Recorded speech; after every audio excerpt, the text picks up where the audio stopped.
Hoje, 20 de janeiro, é dia do farmacêutico e a gente aproveitou essa data para falar sobre automedicação e sobre outros assuntos importantes que interferem no nosso dia a dia. Por isso, nós convidamos a Carla Gonçalves, que é professora do curso de farmácia aqui na Universidade de Passo Fundo, também é secretária de saúde, mas hoje não está aqui na condição de secretária, e sim como professora. Em primeiro lugar, parabéns pelo seu dia. Essa é a sua profissão, parabéns. Verdade, muito obrigada. Eu acho que é um momento importante a gente poder falar da nossa profissão, né?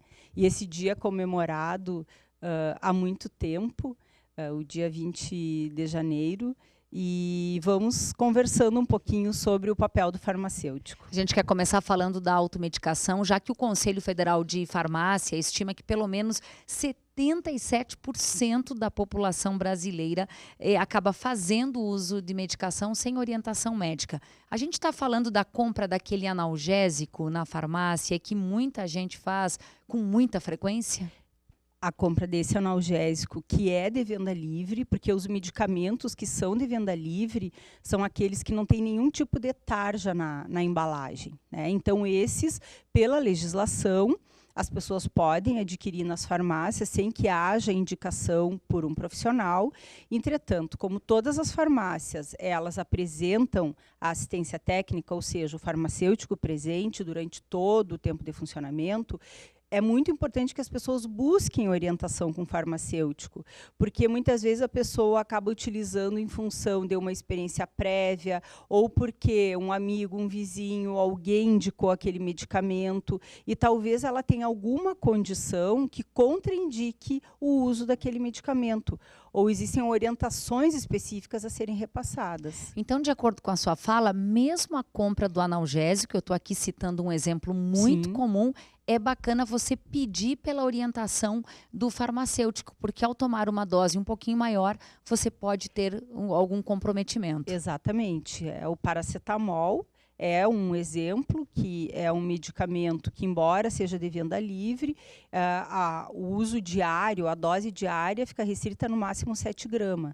porque ele pode causar intoxicação e problemas que levam até a morte. Então, é importante que as pessoas busquem a orientação do farmacêutico no momento da compra do medicamento. Aí vem a importância do profissional formado em farmácia estar de fato atuando.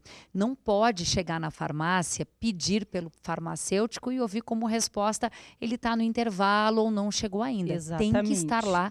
Tem que haver um farmacêutico enquanto a farmácia estiver aberta, professora Carla? Sim, sim, a legislação prevê isso, né?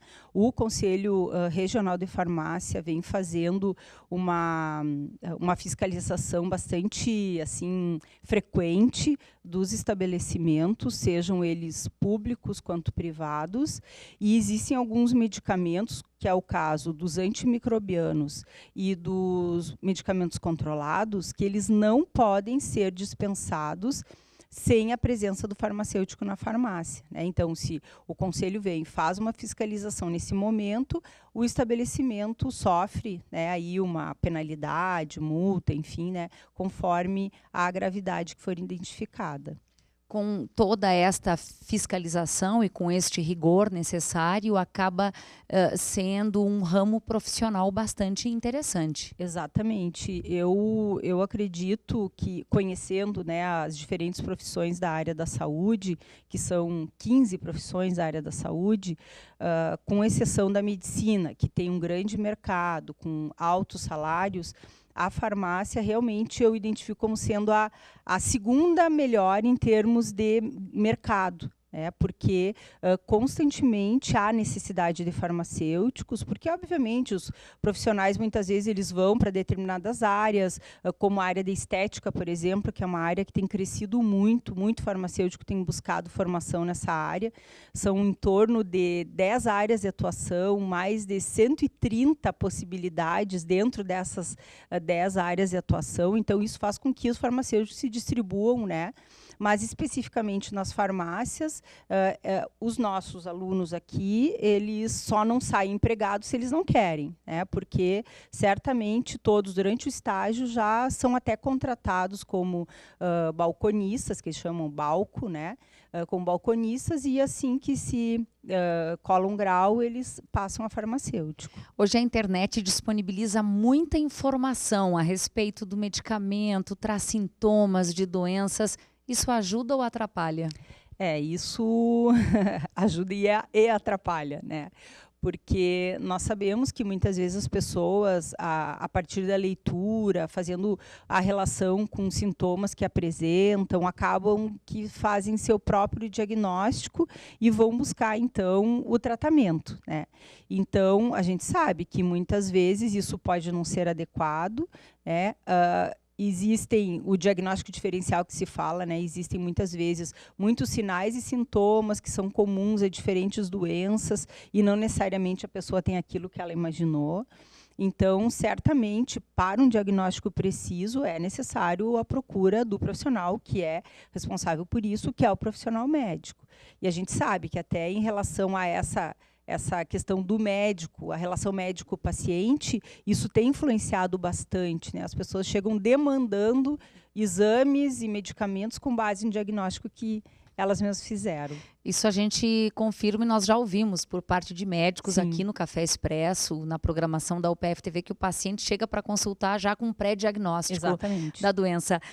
Professora Carla, só para a gente encerrar aqui, algumas pessoas consomem o medicamento com alguns dias, semanas, além do prazo de validade, Sim. além do vencimento. Qual Sim. é a sua visão, a sua opinião como farmacêutica? A opinião ou a orientação técnica é que o medicamento deve ser consumido até o último dia da sua validade, né? Então, se o medicamento tem validade, digamos, janeiro de 2020, quer dizer que ele pode ser consumido até o último dia de janeiro. É o que se garante do ponto de vista técnico. Claro que aquele medicamento, dependendo de como ele foi conservado, enfim, ele pode apresentar problemas depois dessa data ou não, mas nenhum profissional pode atestar que ele deva ser utilizado. Aí a responsabilidade pela consequência desse uso vai ser da pessoa que utilizou com a validade vencida.